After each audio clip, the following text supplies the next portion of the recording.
Ever been told that cracking your knuckles will give you arthritis? Well, let's find out if it's fact or just another busted myth. This myth has been around for decades. Parents, teachers, even doctors used to warn against it. The idea that the repeated popping damages joints and leads to arthritis later in life. But what's really happening when you crack your knuckles? That popping sound comes from tiny gas bubbles collapsing inside the joint fluid, no bones grinding, just gas escaping. Multiple studies, including a famous 60-year self-experiment by Dr. Donald Unger, found no link between knuckle cracking and arthritis.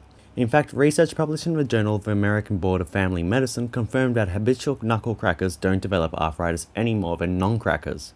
So does cracking your knuckles cause arthritis? Nope. This myth is officially busted. But if you do it too much, it might make your grip weak over time, so maybe don't overdo it.